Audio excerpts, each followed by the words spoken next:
Senhor presidente, senhoras e senhores senadores. E aí, tudo bem? Para maior compreensão daqueles que nos veem neste momento, eu gostaria de explicar essa PEC respondendo a 3 perguntas.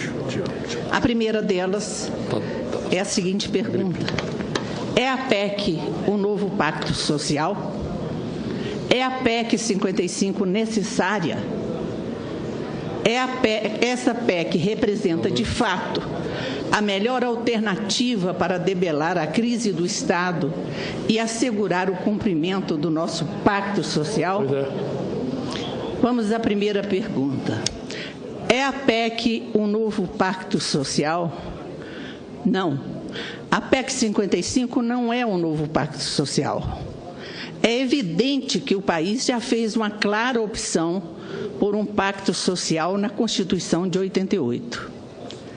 Tratar igualmente dentro do seguinte princípio: tratar igualmente os iguais e desigualmente os desiguais na medida de suas desigualdades. Este princípio está previsto no nosso ordenamento jurídico através de medidas afirmativas e redistributivas. Essas medidas vão desde o Estatuto do Idoso ao Estatuto da Criança e do Adolescente, do Estatuto da Igualdade Racial ao Estatuto da Pessoa com Deficiência, do programa Bolsa Família e o benefício da ação continuada, que é um salário mínimo para o idoso e a pessoa deficiente.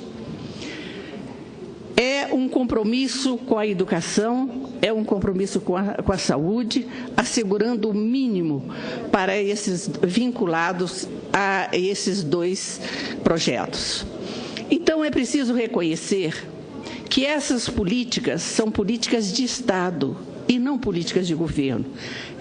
Elas não pertencem ao governo Lula, ao governo Temer ou ao governo Fernando Henrique.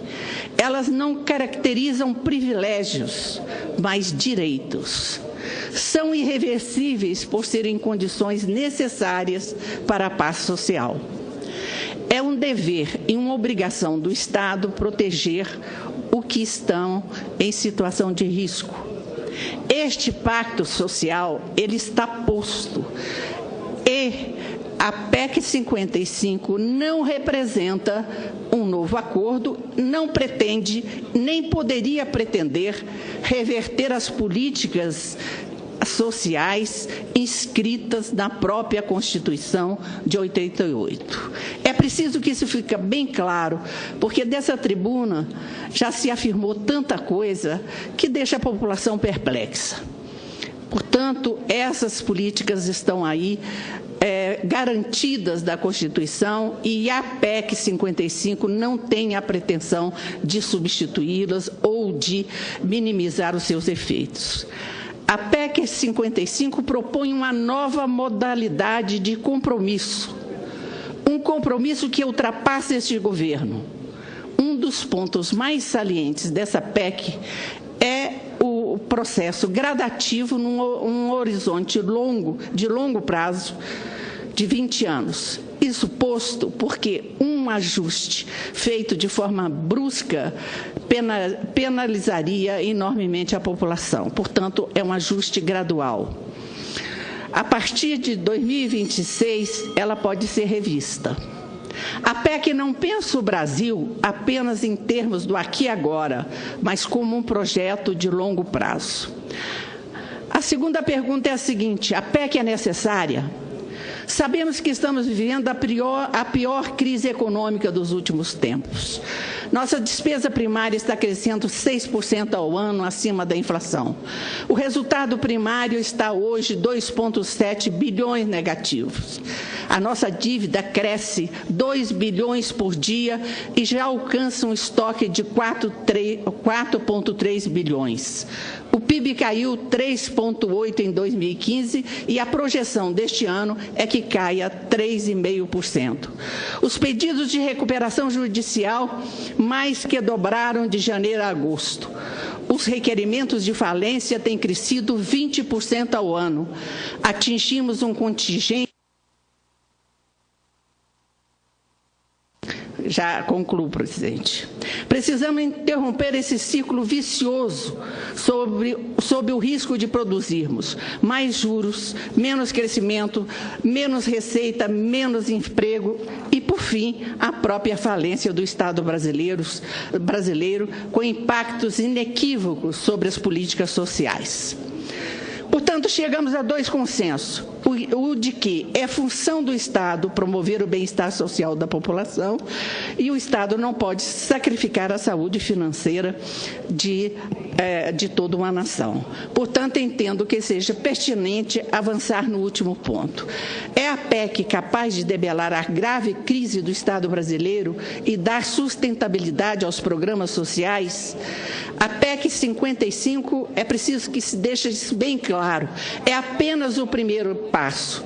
Ela incide apenas em 10% da receita, apenas sobre as receitas discricionárias.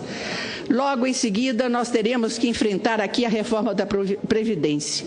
A Previdência hoje consome 560 bilhões do orçamento, mais do que o triplo do que é gasto com saúde e educação, e 5 vezes mais o que gastamos com os programas sociais, como o benefício da prestação continuada, o seguro-desemprego e o abono salarial. A reforma da Previdência terá que adaptar a nova expectativa de vida dos brasileiros, ao novo perfil demográfico. A população brasileira está envelhecendo. Cortar privilégios e os excessos que levam ao descontrole dos gastos. A PEC 55, ao estabelecer um teto para os gastos públicos, me parece mais razoável. Não produz apenas um alívio temporário, mexe com a parte essencial do problema, que está na origem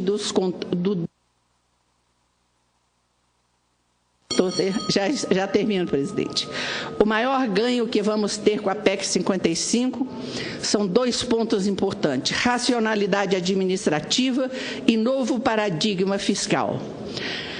Racionalidade administrativa, reduz despesas, promove ganhos de produtividade, pode-se fazer mais com menos e exige do gestor público responsabilidade, planejamento e não improviso. Novo paradigma fiscal vai determinar um orçamento mais realista, o fim dos créditos suplementares, o fim da contabilidade criativa, confirma o espírito da Lei de Responsabilidade Fiscal. Concluindo, os efeitos dessa mudança vão permitir a sustentabilidade dos programas sociais. Não podemos perder de vista que uma política social só é eficaz se for sustentável e continuada e interrupções de pagamento. Era o que tinha a dizer, senhor presidente. Voto favoravelmente à PEC 55.